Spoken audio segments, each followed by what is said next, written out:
Disclaimer, आप जो सुनने जा रहे हैं वह सिर्फ एक कहानी है। हाँ, एक ऐसी कहानी जो सिर्फ हमारी कल्पना की दुनिया में मौजूद है। इसमें बताई गई हर बात बस मनोरंजन के लिए है। किसी भी धर्म, व्यक्ति या जगह से इसका कोई लेना देना नहीं है।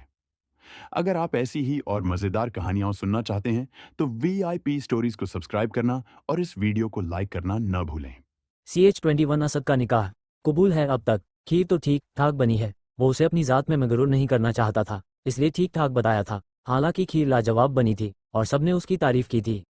वो यूं तो खुश होना चाहती थी मगर फिर मलाल कर गई। शायद ये आखिर बार है जब हमने दिल से आपके लिए कुछ बनाया है। हमें खुद को मनाना ही होगा। आप अब किसी और के हिस्से में आ गए हैं। हम हार गए। वो ग्लास वापस रख वहां से चल दी। भागकर जाना चाहती थी पर कदम जैसे जवाब दे रहे थे। एक अजीब भारीपन उसे महसूस हो रहा था। असद ने इस बात पर ज्यादा ध्यान नहीं दिया। कुछ उसकी भूख की शिद्दत थी और कुछ खाने की लज्जत ऐसी थी कि वो किसी और चीज़ के बारे में सोचना ही नहीं चाहता था। सुबह के वक्त वॉट शनाया रिजवी। असद शॉक था। क्या आपको एतराज़ है या फिर आपको कोई और पसंद है? असद के दादा ने पूछा। नहीं, ऐसा भी नहीं है बाबा जान, अभी काम का बहुत प्रेशर है। मैं उसी पर फोकस करना चाहता हूँ। मैंने अभी इस बारे में नहीं सोचा है। मैं बहुत बिजी हूँ। मुझे हमारे बिजनेस को नए मुकाम तक लेके जाना है। अभी से नहीं। मैं डिस्ट्रैक्ट नहीं होना चाहता। असद ने जान छुड़ानी चाहिए थी। शादी से कभी डिस्ट्रैक्शन नहीं होती बेटा। ये किस तरह की बातें कर रहे हैं आप? असद के वालिद अरसलान अहमद खान ने समझाते हुए कहा। हमारे इस्लाम में शादी का सही वक्त पर होना फ़र्ज बताया गया है बरखुरदार, और यही सही वक्त है जबकि आप इंडिपेंडेंट हो। फिर क्या मसला है? आप 25 बरस के हो चुके हैं। इस उम्र में किसी का हो जाना और किसी को अपना बनाना आसान होता है। शादी उलझने पैदा नहीं करती बेटा, ये तो सुकून अता करती है। असद के दादा शावेज अहमद खान ने समझाना शुरू किया तो असद लाजवाब हुआ, अपनी गर्दन झुकाकर उनकी बात सुनता रहा।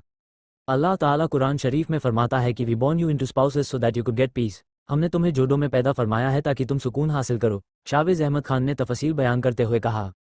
मैंने शादी के लिए मना नहीं किया बाबा जान, बस थोड़ा ही मोहलत चाहता हूँ। और अभी तो समायरा की डेट फिक्स हुई है, पहले उसकी शादी से फारिग हो जाएं उसके बाद सोचते हैं। असद ने अपना पॉइंट ऑफ व्यू रखा। हम तो सोच रहे थे आपकी और समायरा की शादी एक ही डेट में कर देते हैं, एक साथ खुशी डबल हो जाएगी। एक बेटी जाएगी तो एक आ जाएगी। पर कोई मसला नहीं है, अगर आप बाद में करना चाहते हैं तो समायरा की शादी को 2 महीने बाकी हैं, आपकी शादी उसके 1 महीने बाद हो जाएगी। बस आप हमें ये बताएं कि ज़ारा से, oh sorry I mean Shanaya से शादी करने पर आपको कोई एतराज़ तो नहीं है? ज़ारा का नाम सुनते ही असद ने गर्दन उठाकर अपने दादा की तरफ देखा था। उसका दिल एक पल के लिए बहुत ज़ोरों से धमका था। तभी उन्होंने शनाया का नाम लिया था और असद को नॉर्मल फील हुआ। आप सबके होते हुए ये फैसला हमारा नहीं हो सकता है। मैंने हमेशा से चाहा है कि मेरी शादी का फैसला आप लोग लें, बस थोड़ा ही मोहलत चाहता हूँ और कुछ नहीं। बाकी जैसा आप सबको ठीक लगे। असद ने घुटनों पर बैठकर अपने दादा के दोनों हाथों को अपने हाथों में लिया और अपने वालिद और चाचा की जानिब बारी बारी से देखते हुए कहा। अरसलान अहमद साहब का सीना फख्र से चौगा हो गया। वहीं सलीम अहमद खान ने अपने भतीजे के सर पर हाथ फेरते हुए कहा, हमें आप पर नाज है बेटा। असद उनकी तरफ देखकर मुस्कुराया और फिर उठकर अपने रूम में चला गया। ज़ारा और असद का नाम सुनकर सबके मन में बस उन दोनों के साथ होने का ख्याल चल रहा था। कितना अच्छा होता अगर कहीं हमारी सबा को ये ना लगे कि हमने परवरिश की है तो अपना हक जमा रहे हैं ज़ारा पर। का हमें इस बारे में बात करनी चाहिए बाबा जान से? अरसलान अहमद खान ने अपने मन में सोचा, पर वो हिचका कर ही रह गए। उधर असद अपने रूम में आया तो उसकी आंखों में ज़ारा का चेहरा घूम गया। उसका अपने आगे पीछे घूमना, उसके लिए खुद को बदलना, खाना बनाना सीखना, खुश होकर उसे सर्व करना, फिर इंतजार करना कि असद को पसंद आया या नहीं। स्पेशली उसकी वो मोहब्बत भरी नज़र जिससे वो हमेशा अपनी जान छुड़ाया करता था। वो इरिटेट हो जाता उसकी कोशिशें देखकर, खुद को यकीन दिलाने की कोशिश करता कि ये लड़की कुछ अच्छा नहीं कर सकती। सब उसकी आंखों में घूम रहा था। अचानक से उसके जहन में रात का वाकया आया। क्या वो इसीलिए इतनी डिस्टर्ब और बुझी बुझी सी थी? असद ने सोचा। उसका दिल फिर एक बार जोर से धनका था। असद भूलो मत उसने बचपन में क्या किया था। उसने खुद को याद दिलाया ताकि उसके दर्द से अपने दिल में उसे कोई हमदर्दी ना महसूस हो। फ्लैशबैक, सब बच्चे बाहर बगीचे में खेल रहे थे कि घर का पुराने नौकर वहां आया और उसने सभी को बुलाते हुए कहा, आप सब अंदर चलिए, बच्चा लोग नाश्ता कर ले, बेगम साहिब ने बुलाने भेजा है। गर्मागर्म पकौड़े बनाए हैं, आप सब के लिए खेल कर थक गए होंगे ना। शाम का वक्त था, उसे अंधेरा होते ही धुंधला दिखाई देने लगता था। बच्चे अंदर जाने लगे तो वो नौकर भी साथ साथ चल दिया। असद सबसे पीछे था। अचानक रोककर उसने पीछे पलटकर देखा तो ज़ारा उछल उछल कर पैंग पर छोटे छोटे कंकड़ उठाकर मार रही थी, पर पैंग बहुत बंगा था। उसका कंकड़ पैंग पर पहुंचने से पहले ही नीचे आ गिरता। वो दरअसल उस पर लगे कच्चे आम तोड़ने की कोशिश कर रही थी। हालांकि आम अभी बहुत छोटे थे और उसे फिर भी तोड़ने थे। उसके वालिद की वफात डेथ को अभी ज्यादा वक्त नहीं हुआ था। वो कुछ दिन पहले ही तो यहाँ आई थी। उसे अंदाजा भी नहीं था कि उस पर एक मधुमक्खी का छत्ता भी होगा। जब असद ने उसे ये करते हुए देखा तो वो उसे रोकने के लिए दौड़ा। वो एक बार अपनी पतंग उतारने की कोशिश कर रहा था जब उसे एक मधुमक्खी ने कई जगह काट लिया था। सबके डांटने और समझाने पर उसे पता चला कि जब तक उनको छेड़ो ना वो नहीं काटती, लेकिन छेड़ने पर सब इकट्ठे होकर बहुत बुरी तरह काटती हैं। इंसान मरने की कगार पर पहुंच जाता है। बहुत तकलीफ होती है। वो दौड़कर ज़ारा को रोक पाता तब तक देर हो चुकी थी। इस बार उसने गुस्से में उछलकर बहुत तेज कंधा फेंका था। असद की आंखें बंगाई हो गई। उसने जल्दी से ज़ारा का हाथ थामकर खींचा और कहा, भागो। असद उसे पूरी ताकत के साथ घसीट रहा था। ज़ारा ठहरी जिद्दी, हमें नहीं खेलना आपके साथ, हमें आम तोड़ना है। उसने असद से खुद को छुड़ाने की कोशिश की। असद अपनी तरफ खींच रहा था और ज़ारा अपनी तरफ। ज़ारा बीज, हनी बीज, मधुमक्खी, भागो जल्दी। ज़ारा इतनी नासमझ भी नहीं थी। जब उसने पलट कर देखा तो पूरा झुंड पैन के आसपास उड़ने लगा था। कुछ तो उन तक पहुंच भी गई थी। काट लिया, ज़ारा के मुंह से निकला। असद ने फौरन उसे अंदर खींचकर ग्लास डोर बंद कर दिया। ज़ारा को कुछ मधुमक्खियां काट रही थी। असद ने उन्हें हटाकर मार दिया, पर इससे कुछ डंक उसे भी लग गए। हमारी स्लीपर भी बाहर रह गई है। ज़ारा अब रोने लगी थी। कोई बात नहीं, सब ठीक है, रोना बंद करो, असद ने डांटा। अब हमें डांट पड़ेगी है ना? वो झुंझलाते हुए बोला, ठीक है मैं लाता हूँ, कुछ नहीं हुआ। उसने देखा बाहर बहुत सारी मक्खियां उड़ रही थी। तुम जाओ, मैं आता हूँ। उसने ज़ारा को जाने के लिए कहा। आप भी चलो, हमें डर लग रहा है। ये भी जग घर में आ गई तो सब गुस्सा करेंगे, ये हमने क्या किया, उद्धरण चिन्ह। ठीक है। कुछ देर बाद वो उसे छोड़कर ज़ारा का स्लीपर देखने आया तो देखा बाहर उसी पुराने नौकर को मधुमक्खियां चिपट रही हैं। बाबा, आप यहाँ क्या कर रहे हैं? नौकर बदहवास सा अपने हाथ से उन मक्खियों को हटाने की कोशिश कर रहा था। असद ने फौरन दरवाज़ा बंद किया ताकि मक्खियां अंदर ना आ जाएं, और दौड़कर सबको खबर कर दी। इस तरह वो हॉस्पिटलाइज्ड हो गया, और इसका इल्ज़ाम असद पर आया क्योंकि नौकर ने असद को ही वहाँ देखा और सुना था। पनिशमेंट के तौर पर असद को पूरे दिन के लिए स्टोर रूम में भूखा प्यासा बंद रखा गया। ज़ारा डर की वजह से बेहोश हो गई थी तो उसे भी हॉस्पिटल में भेजा गया था। वो सच नहीं बता पाए और असद को उससे तभी से नफरत सी हो गई, जो वक्त के साथ बढ़ गई। जब कभी उसे ज़ारा की वजह से डांट पिंगती या उसे लगता कि उसके हिस्से का प्यार ज़ारा को मिल रहा है, वो चिढ़ जाता। Flashback and. उसने अपना सर झटका। मैं क्यों उसके बारे में सोच रहा हूँ, जबकि मुझे शनाया के बारे में सोचना चाहिए। उसे अपनी सोच पर गुस्सा आया था। अपनी कार की कीज़ उठाकर वो ऑफिस के लिए निकल गया था। जनाब असद अहमद खान वल्द अरसलान अहमद खान, आपका निकाह एवज 1 लाख महर के ज़ारा हयात खान वल्द हैदर हयात खान के साथ 2 गवाहों की मौजूदगी में होना करार पाया है। क्या आपको कबूल है? ओह, मौलवी साहब ने जवाब ना मिलने पर अपना गला साफ करते हुए एक बार फिर से पूछा था। क्या आपको कबूल है? कबूल है। 22 ख्वाब या हकीकत? ख्वाब या हकीकत। जनाब असद अहमद खान वल्द अरसलान अहमद खान, आपका निकाह एवज 1 लाख महर के ज़ारा हयात खान वल्द हैदर हयात खान के साथ 2 गवाहों की मौजूदगी में होना करार पाया है। क्या आपको कबूल है? ओह, मौलवी साहब ने जवाब ना मिलने पर अपना गला साफ करते हुए एक बार फिर से पूछा था। क्या आपको कबूल है? कबूल है, असद ने जवाब दिया। चेहरे पर वही सख्ती और नागवारी तारी थी। मौलवी साहब इजाज़त लेकर दुल्हन के पास इजाज़त तलब करने के लिए रवाना हो गए थे। असद के पास उसके वालिद अरसलान अहमद खान, चाचा सलीम अहमद खान, भाई समीर और दादा शावेज़ अहमद खान ही मौजूद थे। ना कोई मेहमान, ना कोई साज सजावट, ना ढोलक की थाप थी, ना कोई शोरगुल था। ये कैसी शादी हो रही थी? बस रस्मात अदा किए जा रहे थे। क्या क्या ख्वाब सजाए थे बाप ने। इकलौते बेटे की शादी बंगाई धूम से करेंगे, पर बेटे ने सब अरमानों पर पानी फेर दिया था। अरसलान अहमद खान साहब को भी बेटे की जिद के आगे झुकना पंगा था। झुकते भी क्यों ना, बाप दादा ने अपना फैसला जो मुसलत जबरदस्ती लाद देना करना था, पर अपनी एक और शर्त भी मनवा ली थी कि कुछ अरसे बाद जोर शोर से वलीमा करेंगे। शावेज़ अहमद खान ने लाद से पोते के सर पर ना सिर्फ हाथ फेरा था बल्कि मोहब्बत से सीने से भी लिपटा लिया था। कितना प्यार आ रहा था। मर्जी ना होने के बावजूद भी उसने अपने बंगों की रज़ा खुशी के लिए ये निकाह कबूल जो कर लिया था। अपनी ज़िंदगी का इतना बंगा फैसला उसने यूं ही उनके हवाले कर दिया था। दादा की आंखें भरभरा आई थी। कांपते हाथ से जो असद के सर पर था नीचे झुकाने का इशारा किया था। असद अपने दादा से कद में ऊंचा निकलता था। इशारा पाकर उसने इज्जत और एहतराम से सर को झुकाया था, और दादा जान ने उसकी पेशानी, माथे पर बोसा किस ले लिया था। हमें आप पर नाज है बरखुरदार, उन्होंने सीना चौगा करते हुए कहा, और फिर मौलवी साहब के पीछे हो लिए थे। मौलवी साहब के अलावा बाहर का कोई फर्द मौजूद न था, इसलिए गवाह भी अरसलान अहमद साहब और सलीम अहमद साहब बने थे। असद के चेहरे पर एक इत्मीनान सा था। आज एक बार फिर अपनी हाजात ख्वाहिशात को पीछे छोड़कर उसने अपने बंगों की बात मानी और उनकी न सिर्फ इज्जत रखी बल्कि उनका सर फिर एक बार फख्र से ऊंचा कर दिया था। उसने एक गहरी सांस भरकर छोड़ दी थी। अचानक उसके चेहरे के एक्सप्रेशन बदल गए। उसकी आंखें गुस्से में लाल हो गई, भौं सिकुड़ गई और उसने अपनी मुट्ठियों को भींचकर अपना गुस्सा जब्त करने की कोशिश की। अब सब दुल्हन के कमरे में मौजूद थे। समायरा, जोया, सुरैया बेगम, शाहीन बेगम, सबा हयात खान और दुल्हन यानी ज़ारा। तभी मौलवी साहब तशरीफ लाए, साथ साथ बाकी के मर्द हजरात भी। आहट पाकर ही ज़ारा के दिल की धड़कन ने जैसे रफ्तार पकड़ ली थी। इतनी जोर से धड़क रहा था मानो अभी कलेजा चीरकर बाहर निकल आएगा। हर बढ़ते कदम के साथ एक अजीब सी वहशत और घबराहट बढ़ती जा रही थी। उसने अपना एक हाथ अपने सीने पर रखा, अपने दिल की धड़कनों पर काबू पाना चाहती थी।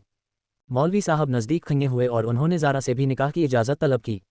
ज़ारा हयात खान वल्द हैदर हयात खान, आपका निकाह असद अहमद खान वल्द अरसलान अहमद खान एवज मेहर 1 लाख के तहत होना करार पाया है। क्या आपको कबूल है? ज़ारा एक शानदार काउच पर एक लंबा सा घूंघट ओढ़े नीचे नज़र किए बैठी थी। उसकी अम्मी सबा हयात खान उसके बराबर में उसे अपनी बाजू के घेरे में लिए खंगाई थी। हाथ बढ़ाकर उसने अपनी अम्मी का हाथ कसकर थाम लिया था। आंखों से बेसाख्ता आंसू बह निकले थे। वो अपनी हालत पर खुद ही हैरत में थी। वो निकाह करके किसी नई जगह नए लोगों के बीच तो नहीं जा रही थी कि उसे नए लोगों के मिजाज का ना पता हो, माहौल का ना पता हो, फिर बाकी लड़कियों जैसी ये घबराहट क्यों? वो रोने से खुद को रोक क्यों नहीं पा रही थी? सबा को ज़ारा का वजूद कांपता हुआ महसूस हुआ था। उन्होंने उसे और टाइटली हक किया, फिर सर पर मोहब्बत से हाथ फेर कर कहा, मौलवी साहब इजाज़त लेने आए हैं बेटा, इजाज़त दो। उन्होंने उसी हाथ से उसकी चिन को पकड़कर कहा। बाकी सब सांस थामे खिंगे थे। कबूल है, बुलंद आवाज़ में कहिए, गवाहों के कान तक आवाज़ आनी चाहिए। कबूल है। इस बार उसने थोड़ा आवाज़ बुलंद की थी। अरसलान अहमद खान ने प्यार से ज़ारा के सर पर हाथ फेरा और असद के पास चले गए। शाहीन ने भी ज़ारा को बाजुओं में लपेटते हुए घूंघट के ऊपर से ही माथे पर बोसा दिया था। मुबारक हो बेटा। फिर जोया ने भी दौड़कर हक किया और खुशी से चाहते हुए कहा, मुबारक हो मेरी जान, अब तो आप ऑफिशियली मेरी भाभी यानी मिसेस ज़ारा असद अहमद खान हो गई हैं। मैं बता नहीं सकती कि मैं कितनी खुश हूँ। अल्लाह तेरा शुक्र, उसने आंखें बंद करते हुए कहा था। ज़ारा उसकी बात पर हल्का सा मुस्कुराई थी। दिल अभी भी जोरों से धड़क रहा था। वो बेचैन महसूस कर रही थी। या अल्लाह, क्या ये कोई ख्वाब है? हम अभी नींद से जाग जाएंगे और सब खत्म। नहीं नहीं नहीं नहीं, ऐसा नहीं है। मन में अजीब वसवसो वहम ख्याल ने घर कर लिया था। सब मुबारकबाद दे रहे थे और आखिरकार उसे उसकी मंजिल यानी असद के कमरे में छोड़ सब रवाना हो गए थे। दिन भर की थकन थी तो सब सोने चले गए थे। वो कमरे में अकेली थी। हत्ता कि ये वही कमरा था जहां से दपटकर खदेड़ दिया जाता था, पर आज इसे बंगाई खूबसूरती से सजाया गया था। पूरा कमरा गुलाब और मोगरे की खुशबू से महक रहा था, क्योंकि सेज पर यही 2 फूल सजे हुए थे। कुछ कैंडल्स भी कमरे में रोशन थे। कुछ हॉट शेप्ड बलून रेड और वाइट शेड लिए फर्श पर बिखरे हुए थे। उसने चारों तरफ घूमकर पूरे कमरे का जायजा लिया था। हालांकि वो इसी घर में रहती थी, पर फिर भी कभी इत्मीनान से कमरे को देख नहीं पाई थी। असद को पसंद नहीं था कि कोई उसकी प्राइवेसी में दखल दे या उसकी चीज़ों को हाथ लगाए। स्पेशली ज़ारा तो बिल्कुल नहीं। पर आज वो पूरे हक से इस कमरे में मौजूद थी। आज कोई उसे यहाँ से निकाल नहीं सकता। अब जाकर उसे यकीन आया था कि ये कोई ख्वाब नहीं है बल्कि एक खूबसूरत हकीकत है। वो इतनी खुश थी कि नाचने का मन कर रहा था। अपनी ही किस्मत पर खुद को ही रश्क हो रहा था। इतराती इठलाती हर शय चीज़ को छूकर देखती थी, जैसे हर शय में असद का एहसास ढूंढ रही हो। काफ़ी देर टहलने के बाद भी वो कमरे में अकेली ही थी। जब असद का इंतजार करते थक गई तो बेड के सिरहाने टेक लगाकर बैठ गई। थकी हुई तो वो भी थी, सो आंख लग गई। कुछ देर बाद हंगभंगा उसकी आंख खुली। दरवाज़ा ढंग से खुला और वैसे ही बंद हो गया। धक धक दिल बेतरतीब से धड़कने लगा था। कौन आया था कमरे में? अचानक से कैसे हुई इनकी शादी? 23 कौन किस पे भारी? कौन किस पे भारी? आज वो पूरे हक से इस कमरे में मौजूद थी। आज कोई उसे यहाँ से निकाल नहीं सकता। अब जाकर उसे यकीन आया था कि ये कोई ख्वाब नहीं है बल्कि एक खूबसूरत हकीकत है। वो इतनी खुश थी कि नाचने का मन कर रहा था। अपनी ही किस्मत पर खुद को ही रश्क हो रहा था। इतराती इठलाती हर शय चीज़ को छूकर देखती थी, जैसे हर शय में असद का एहसास ढूंढ रही हो। काफ़ी देर टहलने के बाद भी वो कमरे में अकेली ही थी। जब असद का इंतजार करते थक गई तो बेड के सिरहाने टेक लगाकर बैठ गई। थकी हुई तो वो भी थी, सो आंख लग गई। कुछ देर बाद हंगभंगा उसकी आंख खुली। दरवाज़ा ढंग से खुला और वैसे ही बंद हो गया। धक धक दिल बेतरतीब से धड़कने लगा था।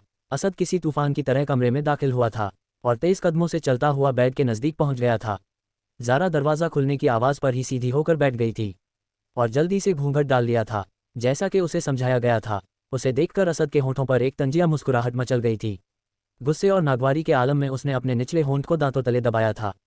बंद कर दो ये ड्रामा, उसने झुककर उसे बाजू से पकड़कर झकझोरते हुए दांत पीसकर कहा था। ज़ारा शॉक्ड थी। साकित के आलम में ही उसने अपना सर ऊपर उठाया था और दूसरे हाथ से अपना घूंघट ऊपर किया था।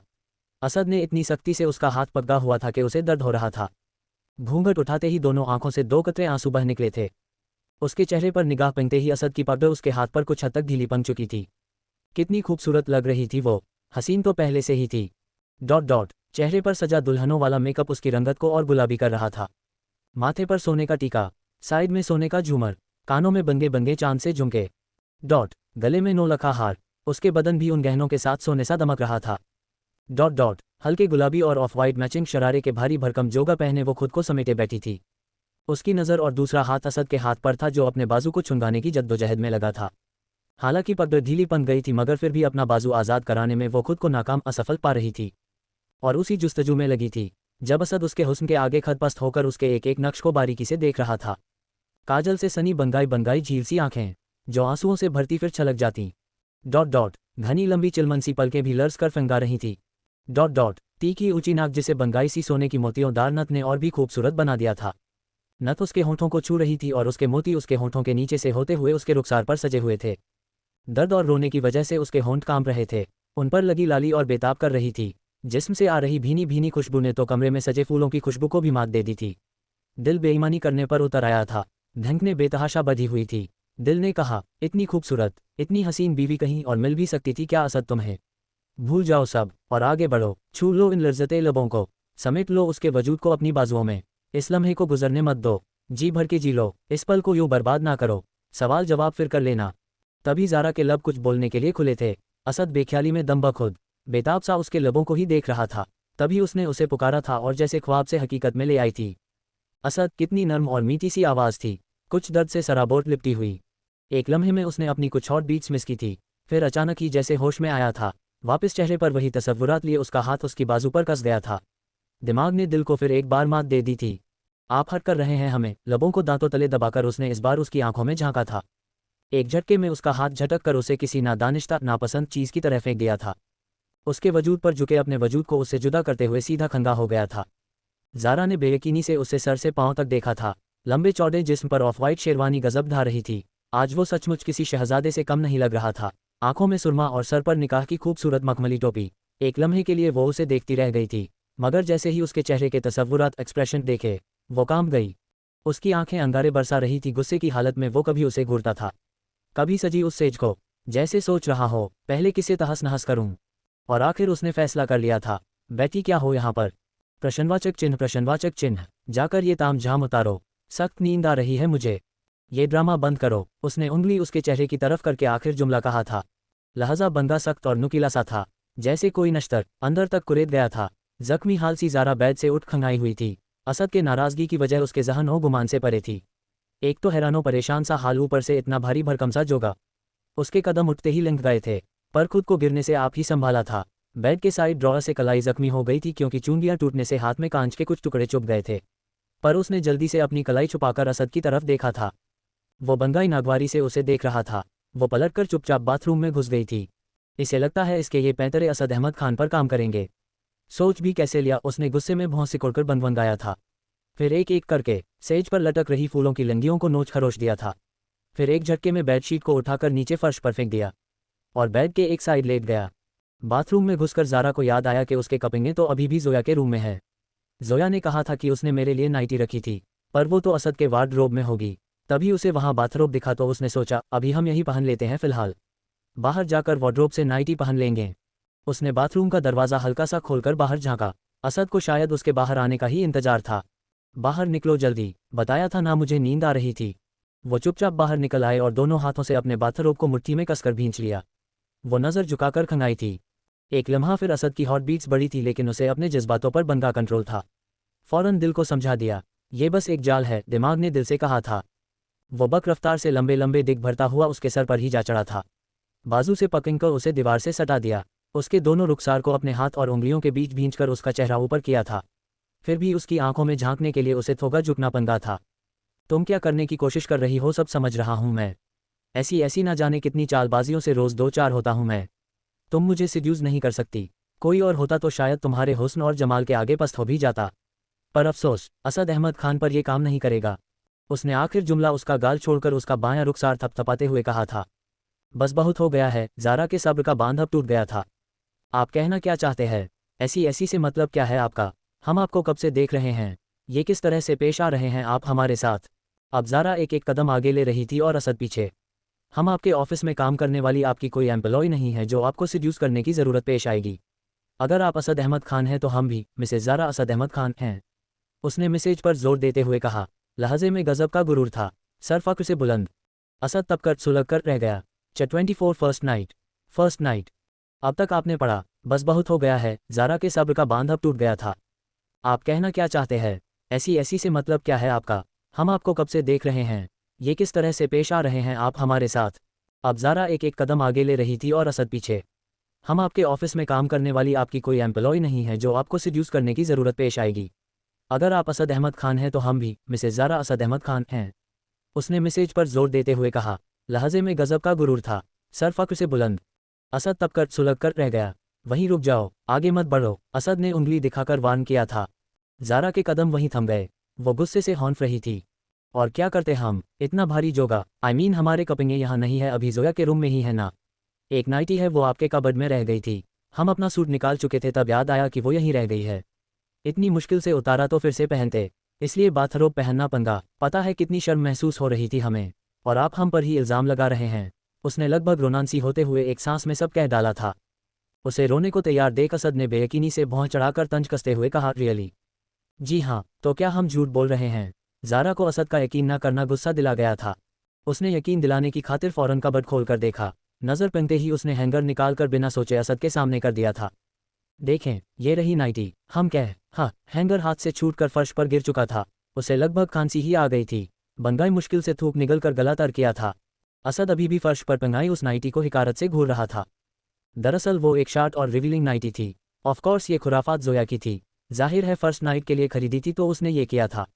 वो जानती थी कि ये ज़ारा के गुमान में भी नहीं आएगा, ना ही असद से वो ये तवक्को एक्सपेक्टेशंस रखती थी। सो खुद ही उन दोनों की पहली रात को स्पेशल बनाने के लिए उसने इतने एफर्ट्स किए थे। रूम भी उसी ने डेकोरेट कराया था। पर बम तो अब ज़ारा के सर फूट रहा था, और कोई सबूत भी बेगुनाही साबित करने को ना था। वो बुरी तरह फंस गई थी। ओह, तो ये है तुम्हारी सो कॉल्ड शर्म। वो गुस्से से एक बार फिर उसकी तरफ बढ़ रहा था। नतीजतन ज़ारा दीवार से जा लगी थी। असद ने गुस्से से दीवार पर एक जोरदार पंच मारा था। लेफ्ट हाथ ज़ारा के दाहिनी तरफ था और बायां उसके दाएं तरफ उसने दीवार पर पंच मारा था। ज़ारा की डर से आंखें बंद हो गई थी। इस हिसाब से तो मैंने तुम्हें बहुत कम आंक लिया है।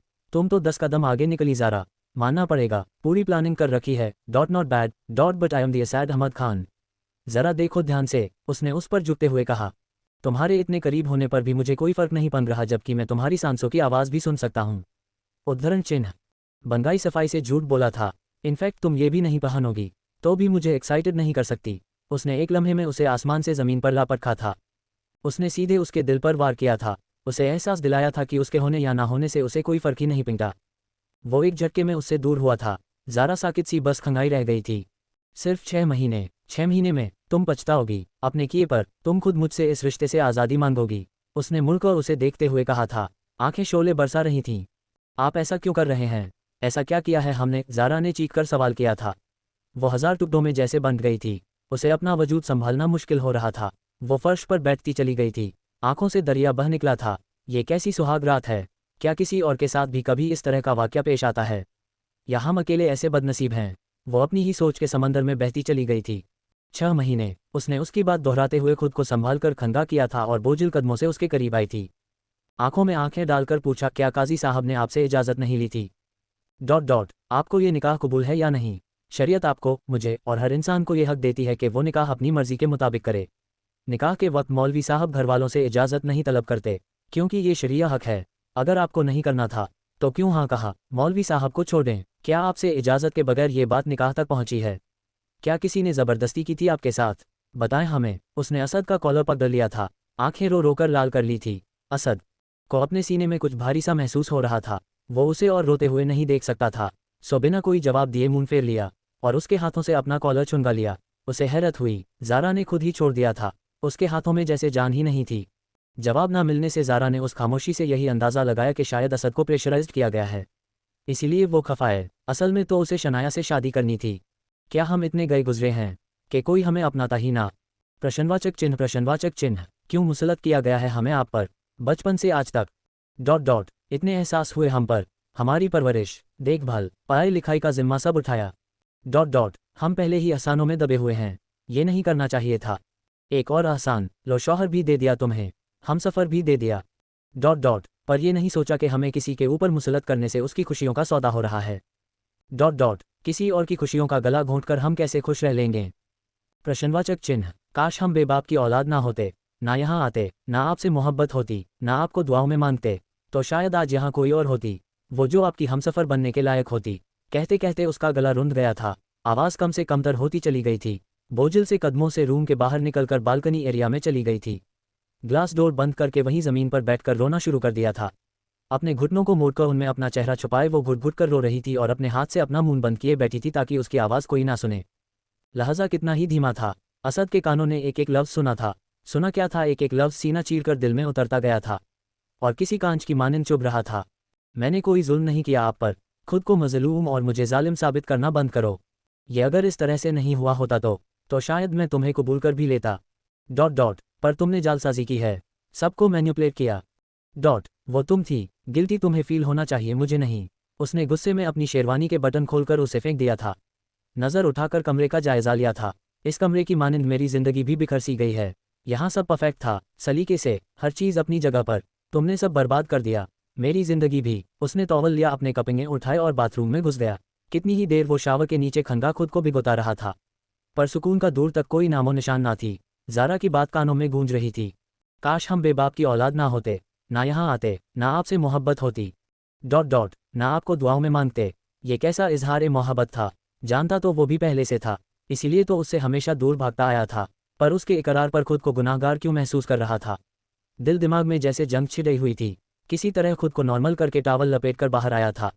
रूम को देखकर एक ठंडी सांस भरकर छोड़ आई थी और फिर कबर्ड से अपना नाइट सूट निकाल कर पहनने लगा था जब अचानक जहन में ज़ारा का ख्याल आया। कपड़े बेड पर फेंककर बालकनी का दरवाज़ा खोला तो शॉक्ड हो गया। ज़ारा, मुंह से बस इतना ही निकला, 25 शिकवे गिलेश। कितनी ही देर वो शावर के नीचे खंगा खुद को भिगोता रहा था, पर सुकून का दूर तक कोई नामो निशान ना थी। ज़ारा की बात कानों में गूंज रही थी। काश हम बेबाप की औलाद ना होते, ना यहाँ आते, ना आपसे मोहब्बत होती, ना आपको दुआओं में मांगते। ये कैसा इजहार मोहब्बत था। जानता तो वो भी पहले से था, इसीलिए तो उससे हमेशा दूर भागता आया था। पर उसके इकरार पर खुद को गुनाहगार क्यों महसूस कर रहा था। दिल दिमाग में जैसे जंग छिड़ी हुई थी। किसी तरह खुद को नॉर्मल करके टॉवल लपेटकर बाहर आया था। रूम को देखकर एक ठंडी सांस भरकर छोड़ आई थी और फिर कबर्ड से अपना नाइट सूट निकाल कर पहनने लगा था जब अचानक जहन में ज़ारा का ख्याल आया। कपड़े बेड पर फेंककर बालकनी का दरवाज़ा खोला तो शॉक्ड हो गया। ज़ारा, मुंह से बस इतना ही निकला। वो वहीं फर्श पर जैसे बिखरी पिंगाई थी। उसके होश फाख्ता हो गए।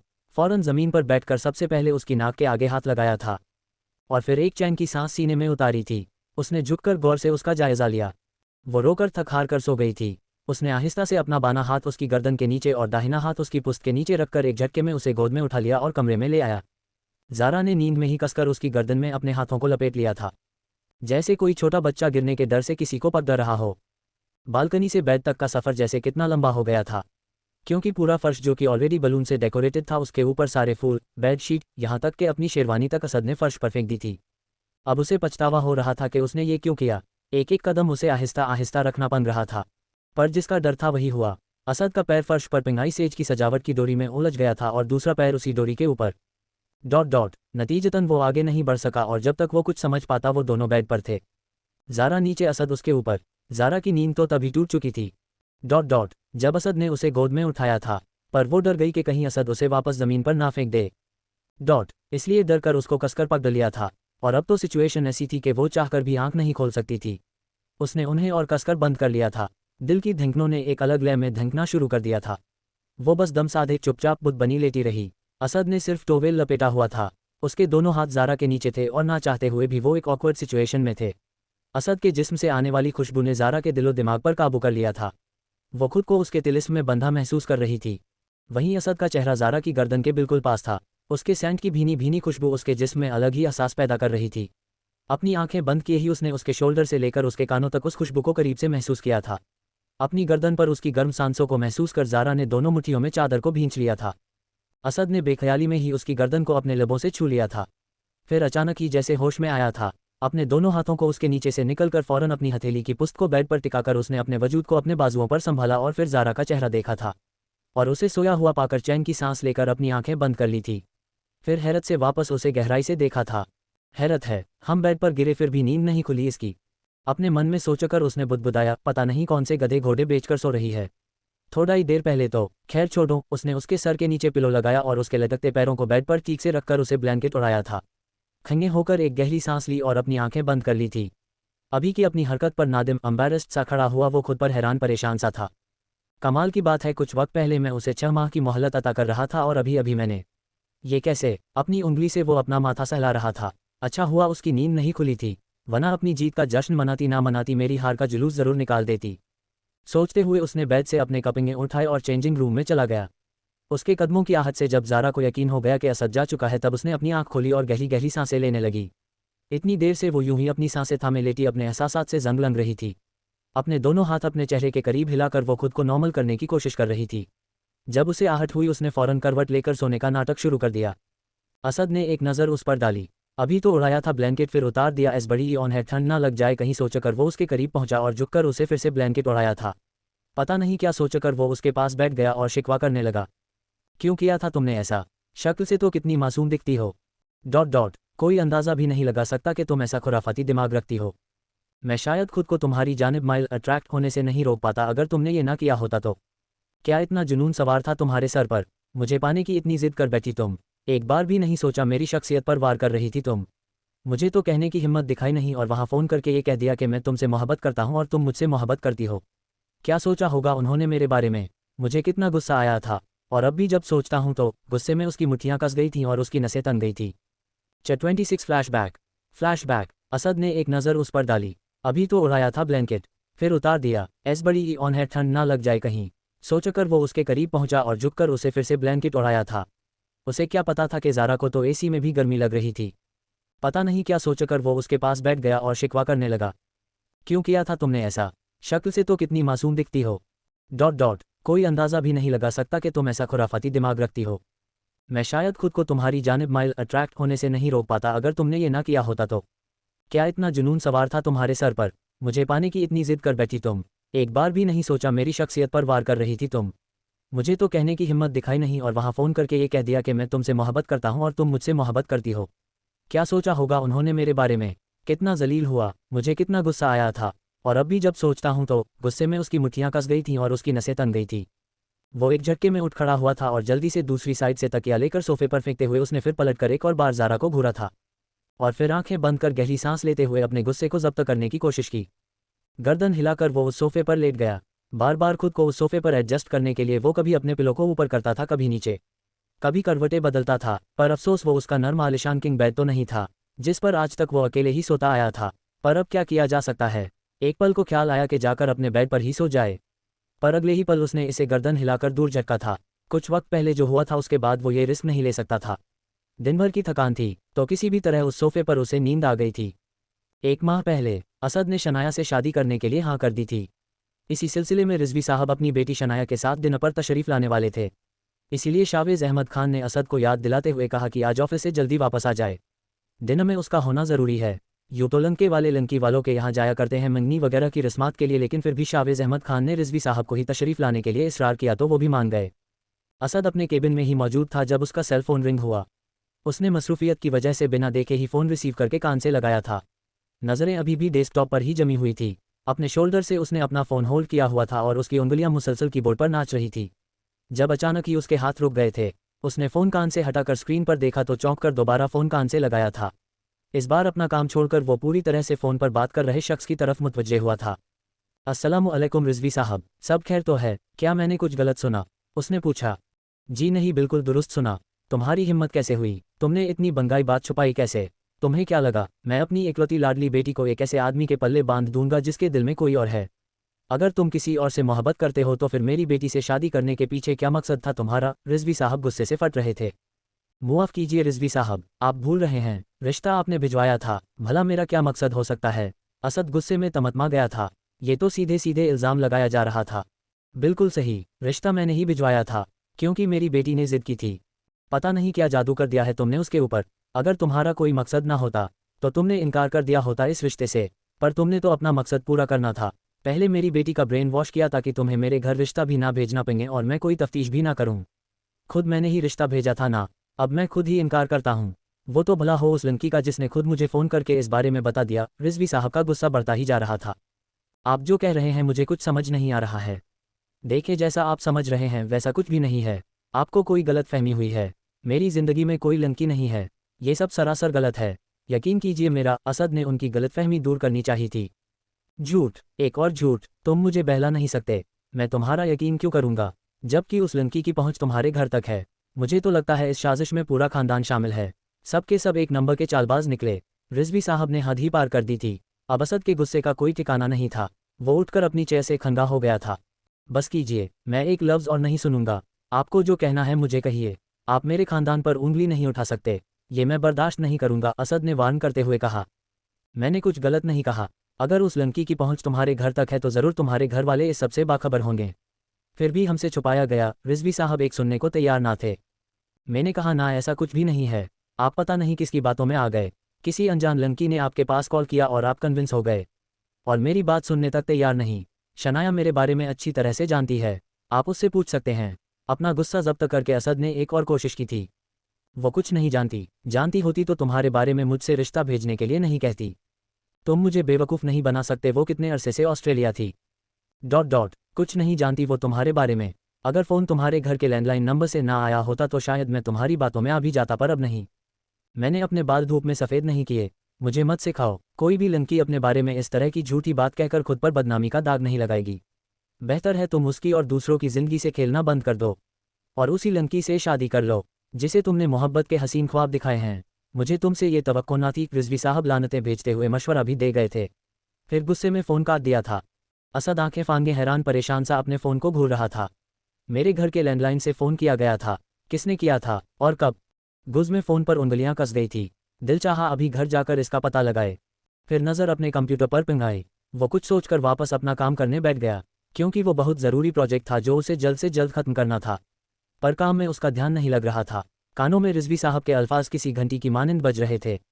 किसी ने उसके किरदार पर उंगली उठाई थी। वो सोचकर ही पागल हुए जा रहा था। बहुत सी लड़कियां थी जो उसके पीछे पागल थी, मगर आज तक उसने किसी को नज़र उठाकर भी नहीं देखा था। ये उसकी कौन सी माशूका पैदा हो गई थी जिसने इतनी हिम्मत की थी? उंगली सिर्फ मुझ पर नहीं उठी, मेरे खानदान पर भी उठाई गई है। वो जो कोई भी है, मैं उसे बख्शने वाला नहीं। उसने गुस्से में मुट्ठियां भींचकर खुद से अहद प्रॉमिस किया था। शाम को जैसे तैसे काम खत्म करके वो जल्दी घर पहुंचा था। घर में घुसते ही उसे खाने की महक आई थी। सारे मुलाजिम दौड़ दौड़कर अपने काम निपटाने में लगे हुए थे। किचन में उसकी अम्मी और समायरा लगे हुए थे, साथ ही एक मुलाजिमा उनकी मदद कर रही थी। बाकी सब भी सजे धजे फिर रहे थे। तभी जोया दौड़कर आए। आप आ गए भाईजान, देखिए ना, मंगनी आपकी है। और अम्मी ने ज़बरदस्ती इतना भारी जोगा पहना दिया। एक तो हमें वो शनाया बिल्कुल पसंद नहीं, पता नहीं क्यों सब। असद ने उसकी बात पर कोई ध्यान नहीं दिया। इसका मतलब उन्होंने घर पर फ़ोन नहीं किया। चलो मैं कम अज़ कम अपने घर वालों के सामने रुसवा होने से बच गया। उद्धरण चिन्ह। बाबा जान कहाँ हैं? असद के सवाल पर जोया ने चौंक कर देखा। आपने सुना ही नहीं हमने क्या कहा? अभी से ये हाल है। दिस इज़ नॉट फेयर भाईजान, जोया ने मुंह फुलाकर कहा। तभी शावेज़ अहमद खान असद के पास आए और उसे जाकर जल्द तैयार होने के लिए कहा। उसकी कोई ज़रूरत नहीं है, वो लोग नहीं आ रहे हैं, असद ने बंगे इत्मीनान से कहा। वो उन्हें सारी बातें बताकर परेशान नहीं करना चाहता था। कुछ मसरूफियत हो गई क्या? उन्हें एटलीस्ट इत्तिला तो करना चाहिए था। शावेज़ अहमद साहब को ये बंगा नागवार गुजरा था। उन्होंने इस रिश्ते से इनकार किया है, लेकिन क्यों? रिश्ता तो उन्हीं की तरफ से आया था।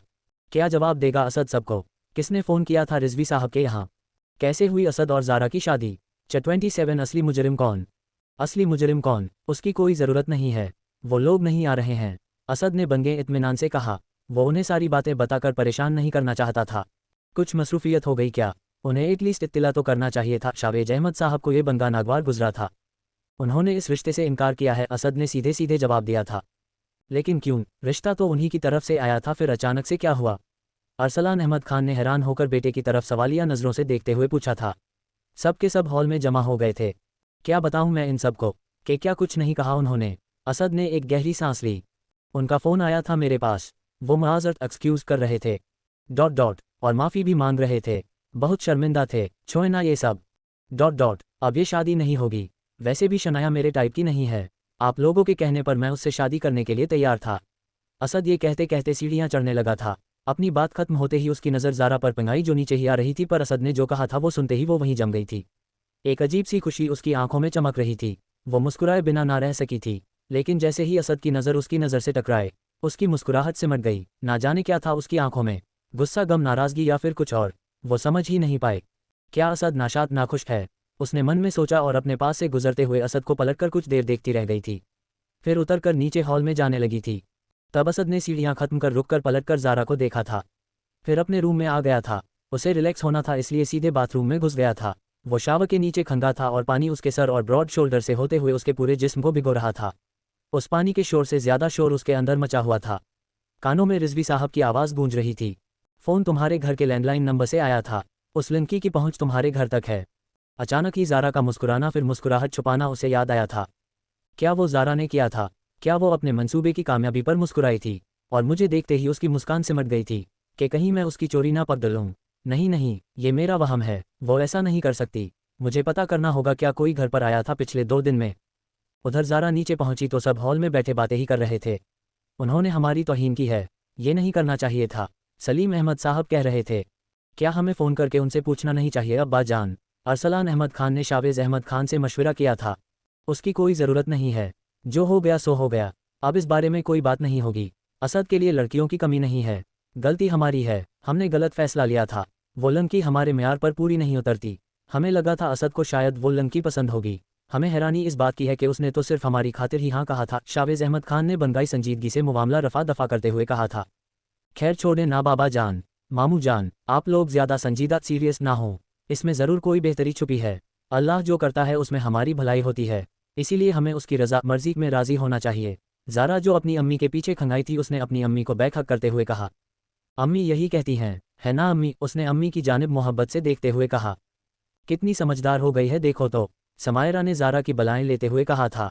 सब ही मुस्कुराने लगे थे। चले खाना खा लेते हैं, इतना कुछ बन गया है। वो लोग नहीं आ रहे तो क्या हुआ, हम सब साथ बैठकर खाएंगे। समायरा ने सबको नॉर्मल देखते हुए कहा। हाँ ठीक है, I hope Asad is fine. Shaheen Begum को बेटे की फिक्र सता रही थी। फिक्र नहीं करें, असद ने कहा तो है ना कि शनाया उसे पसंद नहीं थी। तो फिर परेशान क्यों होगा, अल्लाह सब बेहतर करेगा, सब उस पर छोड़ दो। अरसलान अहमद खान ने अपनी बेगम को समझाते हुए कहा। हाँ भाभी, आप ख्वामख्वा फिक्र कर रही हैं, हमारा असद तो हीरा है हीरा, रिश्तों की कमी है क्या? सलीम अहमद खान ने बंगे इत्मीनान से कहा। ओहो कमी, कमॉन बंगाई अम्मी, ही इज़ असद अहमद खान। आपको नहीं पता but he is the most eligible bachelor of the city. लड़कियां पागल हैं भाई के पीछे, लाइन लगी होती है देखने वालियों की भी, जहां से भाई गुजरते हैं। समर एक्साइटेड होते हुए कह रहा था, फिर सैड सा फेस बनाकर कह, even girls don't look at me, जब भाई आसपास होते हैं आई फील सो जेलेस। उद्धरण चिन्ह। यस अम्मी, समर भाई इज़ एब्सोल्युटली राइट। मेरे भाई के लिए तो अल्लाह ने शहजादी बनाई है। भाई मैं तो बहुत खुश हूँ। अच्छा ही हुआ वो शनाया इस घर में नहीं आ रही है। चलो बला टली, वरना आपने बिना मेकअप उसका चेहरा देख लिया ना तो अल्लाह अल्लाह, चुड़ैल से कम नहीं लगेगी। उफ तौबा, जोया ने बात करते करते अपना हाथ सीने पर रखकर एक राहत जैसी सांस ली। ला हौल वला कुव्वत, जोया, शाहीन बेगम ने जोर से डांटा था। ये कौन सा तरीका है किसी के बारे में बात करने का? ओह आई एम सॉरी अम्मी, जुबान फिसल गई, आगे से नहीं होगा, सो सॉरी। जोया ने फौरन अपना एक कान पकड़ा और माफ़ी मांगकर सीधे भाग गई। निकल लेने में ही भलाई थी। अपने रूम में आकर सीने पर हाथ रखकर उसने एक गहरी सांस ली और फिर हवा के सुपुर्द कर दी। उफ़ खुदाया, ये रिश्ता तो टूट गया। अच्छा है, अगर ये हमारी प्लानिंग की वजह से हुआ है तो फिर और भी अच्छा। डॉट डॉट, अच्छा ही है किसी को पता नहीं चला कि हमने रिजवी साहब को कॉल करके इतना बंगा झूठ बोला है। असद भाई ने तो कहा उन्होंने माजरत की है। क्या सच में? खैर जो भी हुआ बेहतर हुआ, पर अब तो हमें डर लग रहा है। या अल्लाह, आगे की प्लानिंग प्लीज़ आप संभाल लीजिए। हम पकड़े गए तो कोई मुआफ़ी नहीं मिलेगी, सीधे सज़ा। इसलिए असद भाई और ज़ारा की शादी कराने का जिम्मा आपके सर। आपके लिए तो कोई मुश्किल नहीं है, बस कुन एन अरबिक वर्ड मीन्स हो जा ही तो कहना है। वो नज़र ऊपर किए दुआ कर रही थी, तभी जैसे उसकी दुआ कबूल की गई थी, वो अपने भाई के लिए बहुत खुश थी। 28 दरवाजे पर दस्तक। सुबह सवेरे नमाज के वक्त आदतन उसकी आंख खुली थी। उसने देखा असद काउच पर सोया हुआ है। इतनी नाराज़गी थी हमसे के पास भी नहीं सोए, वो भी उस गलती के लिए जो हमने की ही नहीं। पर अच्छा है हमें पता चल गया कि नाराज़ क्यों हैं। एटलीस्ट अब हमें गिल्टी फील करने की ज़रूरत नहीं है। हम पूरी कोशिश करेंगे कि आपकी नाराज़गी दूर करके आपका दिल जीत लें। उसने अपना फ़ोन तलाश किया और फ़ौरन जोया को कॉल लगाए। उसने नींद में ही फ़ोन उठाया और फिर बिना बात किए ही रख दिया। तभी किसी ने दरवाजे पर दस्तक दी थी। ज़ारा ने एक बार खुद के हुलिये पर नज़र डाली। वो बाथरोब में ही सो गई थी। शदीद शर्मिंदगी का एहसास हुआ, पर दरवाज़ा तो खोलना ही था, पर उससे भी ज़्यादा कुछ एम्बैरेसिंग था। पूरा रूम फैला हुआ था और तो और असद काउच पर था। उफ़ तौबा, क्या करें हम? ज़ारा ने अपना सर पकड़ लिया था। उसने बर्रकफ्तारी से बेडशीट उठाकर झटकी और बेड पर जैसे तैसे बिछाया था। साज सजावट की लंगियों को फुर्ती से समेटकर डस्टबिन में भर दिया। बाकी चीज़ों पर नज़र डाली। फूल और बलून्स को हटाने की ज़रूरत नहीं थी। असद की शेरवानी अलबत्ता उसने उठाकर बेड के एक किनारे पर रख दी। अब बारी थी असद को बेड पर ले जाने की। ज़ारा ने एक गहरी सांस भरी, फिर असद के करीब जाकर उसकी बाजू पकड़कर हिलाया था। दरवाजे पर मुसलसल दस्तक ने अलग बेकरार किया हुआ था। कसमसा कर असद फिर से सो गया था। ना जाने रात के कौन से पहर उसे नींद आई थी, वरना तो उसे जल्द उठने की आदत थी। ज़ारा ने एक और कोशिश की और इस बार असद को दोनों बाजू से पकड़कर झुंझलाया। इस बार असद की नींद खुल गई थी और जैसे ही आंख खोली, ज़ारा को सामने देखकर वो लगभग चीखने ही वाला था। वो उस पर झुकी हुई थी। जैसे ही असद ने मुंह खोला, ज़ारा ने फ़ौरन अपनी नर्म नाजुक हथेली से उसका मुंह बंद कर दिया। असद ने अपनी पलकें झपकाए और गौर से ज़ारा का चेहरा देखने लगा। शार्प फीचर्स, वही गुलाबी रंगत, बंगाई बंगाई कत्थई सी आंखें, घनी लंबी पलकें, तीखी नाक और गुलाबी होंठ।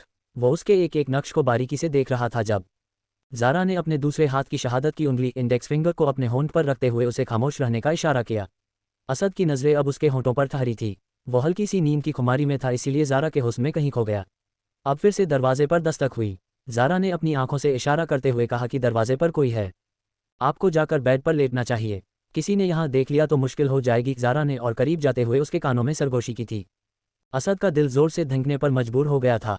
उसे वही रात वाले सेंट की मध्यम मध्यम खुशबू अभी भी आ रही थी। तभी उसे ज़ारा की गर्दन पर किस करना याद आया और वो पीछे हटा था। तब ज़ारा भी सीधे खड़ी हो गई थी। असद ने कुछ सोचकर उसके हाथ को थामा और बाथरूम के दरवाजे तक छोड़ने गया था, फिर डोर खोलकर उसे अंदर जाने का इशारा किया था।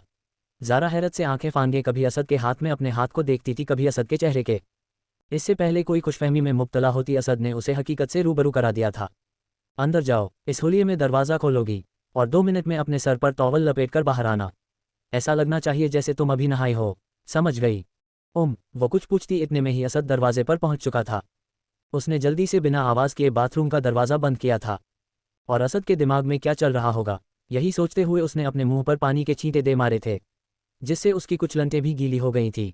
फिर उसने अपने हाथ पैरों को भी गीला किया था और कुछ लम्हा ठहर कर अपने बालों को एक टोवेल में लपेट लिया था।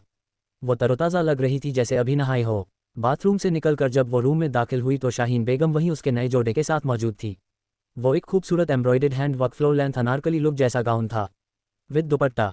आई एम सॉरी मुमानी जान, आप काफ़ी देर से दरवाजे पर, ज़ारा ने शर्मिंदा होकर गर्दन झुकाए इतना ही कहा था, जब शाहीन बेगम ने बीच में ही टोका।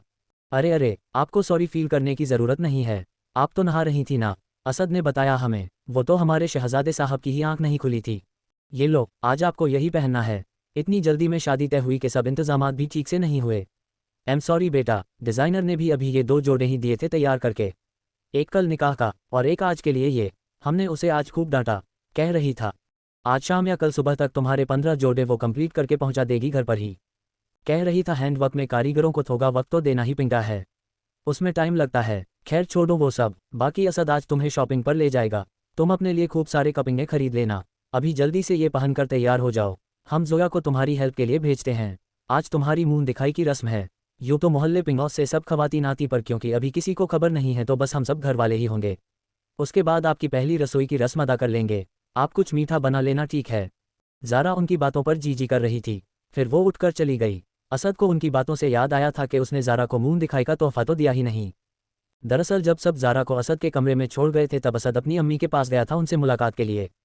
तब उन्होंने पूछा था कि उसने ज़ारा को मुंह दिखाई में देने के लिए क्या तोहफा लिया है, पर असद ने तो कुछ भी नहीं लिया था, क्योंकि न तो उसे इस शादी में दिलचस्पी थी ना ही इन रस्मों का इल्म था। बेटे की बेवकूफ़ी पर शाहीन को बनगा गुस्सा आया था, फिर भी उन्होंने प्यार से उसे समझाया था कि मुंह दिखाई में तोहफे तो सभी देते हैं, लेकिन शौहर का दिया हुआ तोहफा एक लड़की के लिए सबसे खास होता है। और तुम्हें ख्याल भी नहीं है। चलो कोई बात नहीं, जो मैंने बनवाया है वही दे देना, मैं अपने गहनों में से कुछ दे दूंगी। समझाते समझाते शाहीन ने अपनी अलमारी से वो तोहफा निकालकर असद के हाथ में थमा दिया था। इसकी कोई ज़रूरत नहीं है अम्मी, आप अपने गहने क्यों देने लगीं?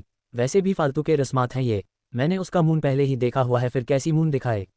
असद ने लापरवाही से कहा था। उसकी बात पर शाहीन बेगम हंसी थी, फिर संजीदा होकर कहा था, कभी कभी बच्चों जैसी बातें करते हो असद, जैसा कहा है वैसा करो। और मेरे गहने तुम्हारी बेगम और जोया के ही तो हैं, जो मेरा है सब मेरे बच्चों का ही तो है, याद से दे देना और अब जल्दी जाओ, ज़ारा तुम्हारा इंतज़ार कर रही होगी। शाहीन बेगम ने असद की पीठ थपथपाकर कहा था। जब तक असद को ख्याल आया ज़ारा बाथरूम में चली गई थी, उसे असल में भी तो नहाना था। असद ने उलझन में अपने बालों में हाथ घुमाया था। मैं तो भूल ही गया, अगर अम्मी को पता चला मैंने नहीं दिया तो मुसीबत हो जाएगी।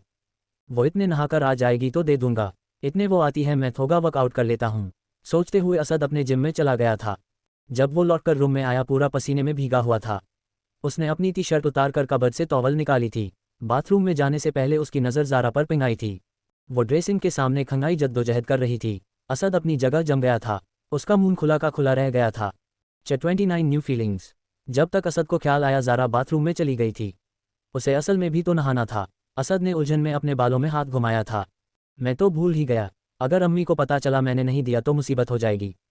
वो इतने नहाकर आ जाएगी तो दे दूंगा, इतने वो आती है मैं थोड़ा वर्कआउट कर लेता हूँ, सोचते हुए असद अपने जिम में चला गया था। जब वो लौटकर रूम में आया पूरा पसीने में भीगा हुआ था। उसने अपनी टी शर्ट उतार कर कबर्ड से टॉवल निकाली थी। बाथरूम में जाने से पहले उसकी नज़र ज़ारा पर पिंगाई थी। वो ड्रेसिंग के सामने खंगाई जद्दोजहद कर रही थी। असद अपनी जगह जम गया था, उसका मुंह खुला का खुला रह गया था। वो तो नहाने के लिए बाथरूम में जा रहा था, पर ज़ारा पर वो गाउन भारी बन रहा था। उसकी जिप बैक साइड थी और वो आधी ही लगा पाई थी। थक कर उसने अपने हाथ ढीले छोड़ दिए और गहरी सांस लेने लगी। उसे देखकर ही लग रहा था कि वो कब से कोशिश कर रही थी। असद की नज़र फिसलती ही जा रही थी।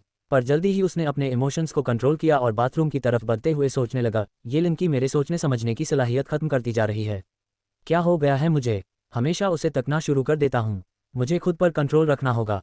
वो हमेशा मुझे सिड्यूस करने की कोशिश करती रहेगी। वो नहीं सुधरने वाली। तो क्या हुआ, देख लिया तो कोई गुनाह थोड़ा ना कर दिया।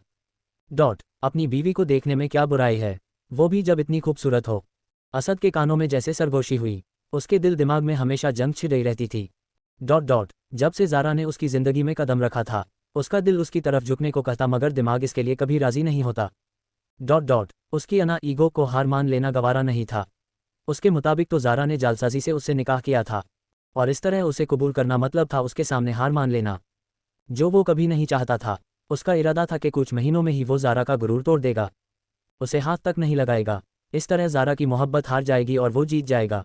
थक हार कर खुद ज़ारा उससे अपना रिश्ता खत्म कर लेगी। लेकिन उसके दिल का क्या, जो खुद ही उसका दुश्मन हुआ बैठा है। अब भी उसे खुद के मन में आए ख्याल पर खुद ही गुस्सा आया था और उसके कदम वहीं थम गए थे। उसने अपनी मुट्ठियों को कसकर भींच लिया ताकि वो अपने गुस्से को जब्त कर सके, और वो कर भी क्या सकता था।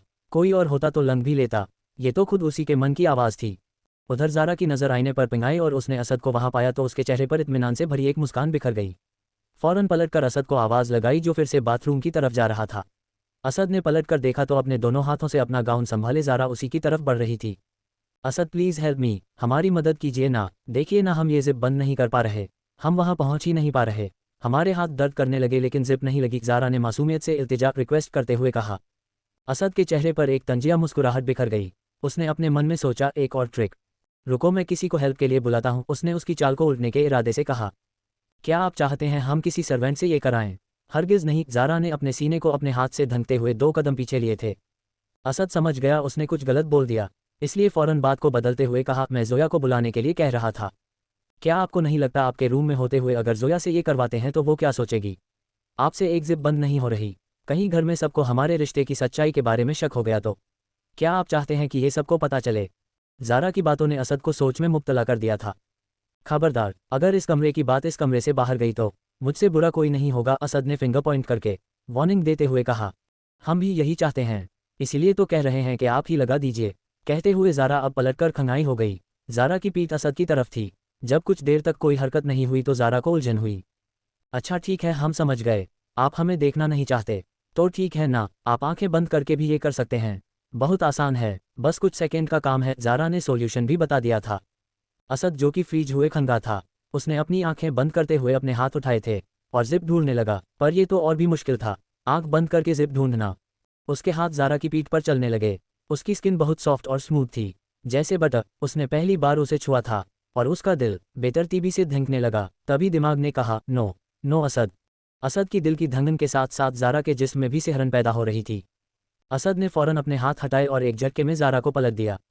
फिर दोनों तरफ अपनी बाजुओं को लपेटकर अपने हाथ से जिप पकड़ाई और एक झटके में उसे ऊपर खींच दिया। फिर उसे खुद से परे धकेलकर जल्दी से बाथरूम में जा घुसा। ज़ारा, जिसकी अचानक ही सांस रुक गई थी, अपने सीने पर हाथ रखकर जल्दी जल्दी अपनी सांसों को सीने में उतार रही थी। और उधर असद ने बाथरूम का दरवाज़ा बंद करते ही अपने हाथों की उंगलियों को देखा था, जिनसे उसने अभी अभी ज़ारा को छुआ था। ये कैसा एहसास था जिससे वो आज तक बेखबर था। आजकल उसका सामना अपने अंदर के नए नए एहसासात से हो रहा था, जिनसे वो कभी रूबरू ना हुआ था। ये ज़ारा की कुर्बत करीबी का असर था, या निकाह में पड़े उन अल्फाजों का, उसके लिए समझना मुश्किल था। अल्लाह ताला ने ये रिश्ता ही ऐसा बनाया है, इसमें खुद ब खुद मोहब्बत पैदा हो जाती है, जज्बात पनपने लगते हैं। तो असद कब तक भला इससे अछूता रहता? अब देखना यह है कि असद कब तक अपने ही एहसासात फीलिंग्स से भागता है। चौथी मुंह दिखाई का तोहफा। ज़ारा, जिसकी अचानक ही सांस रुक गई थी, अपने सीने पर हाथ रखकर जल्दी जल्दी अपनी सांसों को सीने में उतार रही थी। और उधर असद ने बाथरूम का दरवाज़ा बंद करते ही अपने हाथों की उंगलियों को देखा था, जिनसे उसने अभी अभी ज़ारा को छुआ था। ये कैसा एहसास था जिससे वो आज तक बेखबर था। आजकल उसका सामना अपने अंदर के नए नए एहसासात से हो रहा था, जिनसे वो कभी रूबरू ना हुआ था। ये ज़ारा की कुर्बत करीबी का असर था, या निकाह में पड़े उन अल्फाजों का, उसके लिए समझना मुश्किल था। अपने एहसासों से लंघते झगड़ते किसी तरह उसने खुद को शावर के नीचे खंगा किया और शावर ऑन किया। बाथरूम में भी वही ज़ारा की फेमाइन महक थी। आंखें बंद की तो फिर वही मंजर जहन में घूम गया, जिससे वो अभी भाग कर आया था। उसने फ़ौरन अपनी आंखें एक झटके में खोल लीं और एक बार दीवार पर जोर से अपना हाथ दे मारा। अब उसके लिए यहाँ रुकना भी मुनासिब नहीं लग रहा था, इसलिए उसने जल्दी से नहाना फिनिश किया और टॉवल लपेटकर जल्दी से रूम से बाहर आया।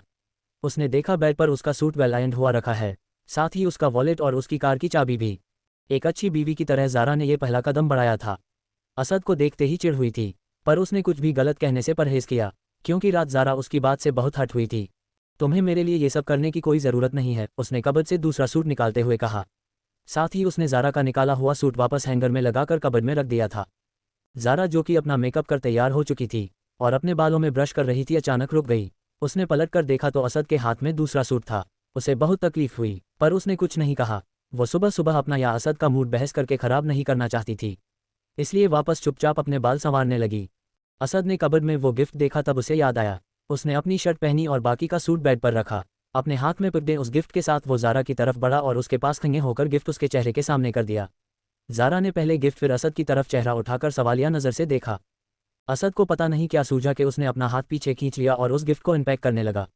वो एक बॉक्स था जिससे ये जाहिर था कि कोई ज्वेलरी है। उसने बेमन से बॉक्स ओपन किया। उसमें एक बहुत ही खूबसूरत गोल्ड चेन थी, जिसमें एक राउंड हॉट शेप पेंडेंट था, जिस पर डायमंड से एक लेटर बना हुआ था। उसने उस पर पेंडेंट को पलट कर देखा। दूसरी तरफ भी उसी तरह डायमंड से लेटर जेड बना हुआ था। असद बस आंखें फांदे उसे देख रहा था। आई कांट बिलीव ये अम्मी ने लिया था ज़ारा के लिए, या फिर जानबूझकर इस तरह का गिफ्ट लिया, जैसे पता हो कि मैंने कुछ नहीं लिया होगा और ये मुझसे दिलवाया जाएगा। सोचते हुए उसने ज़ारा की तरफ देखा जो आईने से उसे ही देख रही थी। फिर वो उसकी तरफ पलटा। ज़ारा ड्रेसिंग के सामने चेयर पर बैठी हुई थी। उसने अपने दोनों हाथों से लॉकेट को पकड़ा और उसकी तरफ झुककर उसे वो लॉकेट पहनाने लगा। चेन का लॉक लगा लेने के बाद उसने उसके बालों को चेन से निकालकर आगे किया। इस सब में उसकी उंगलियां ज़ारा की नेक को छू रही थी और उसकी गर्म सांसें ज़ारा के शोल्डर को टच कर रही थी। ज़ारा ने बेकरारी में अपने हाथों की मुट्ठियों से कसकर अपने गाउन को भींचकर पकड़ा हुआ था। वो बस किसी स्टैंचू की मानिंद बैठी थी। फिर जो हुआ उससे तो उसके रोंगटे खंगे हो गए। असद ने चेन के लॉक को सिक्योर करने के लिए दांतों से दबाया था और इसके चलते उसके लबों ने उसकी गर्दन को आहिस्ता से छू लिया था। उसने पीछे हटने में इस बार कोई जल्दबाजी भी नहीं दिखाई थी। उसका रिएक्शन देखकर उसे सुकून सा पहुंचा था। यही तो वो चाहता था कि वो उसके दिल में अपनी मोहब्बत का शोला जलाकर उसे तिनपता हुआ छोड़ दे और वो मोहब्बत के लिए तरसती रह जाए। ज़ारा ने अपनी आंखों को भी बंद कर लिया था। असद ने आईने से उस पर एक नज़र डाली थी। थोड़े से मेकअप ने उसे और भी हसीन बना दिया था। वो बस देखता ही रह गया।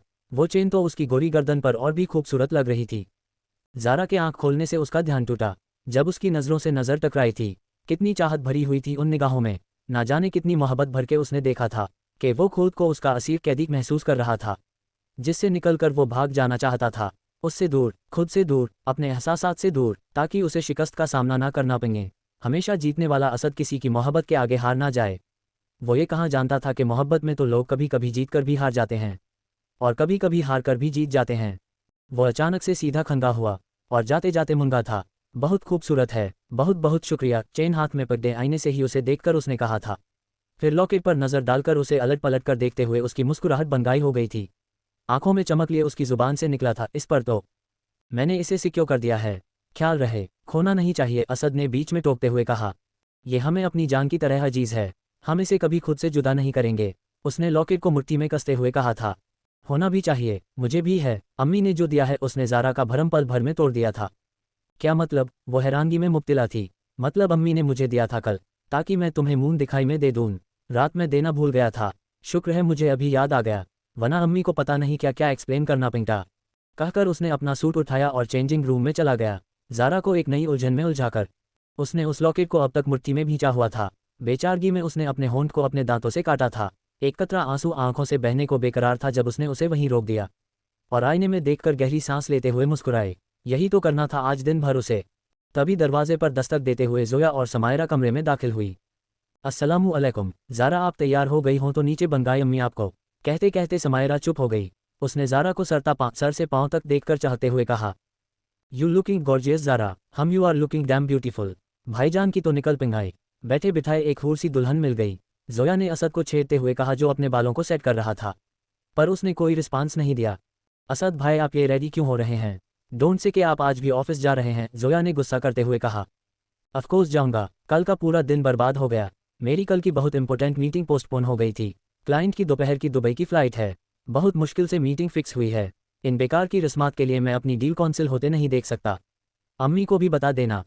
असद ने अपना लैपटॉप, बैग, कीज और एक फाइल उठाते हुए कहा। बिना किसी का जवाब सुने वो बक रफ्तारी से निकल गया। क्या यार, ये भाई कितने बोरिंग और अनरोमांटिक है ना। पता नहीं कैसे कटेगी ज़ारा की लाइफ इनके साथ। जोया अपने दिल में मलाल करते हुए दरवाजे की तरफ देखती रह गई, जहां से अभी असद गया था। उसने एक बार भी जाने से पहले ज़ारा को मुड़कर नहीं देखा था। Subscribe VIP story channel.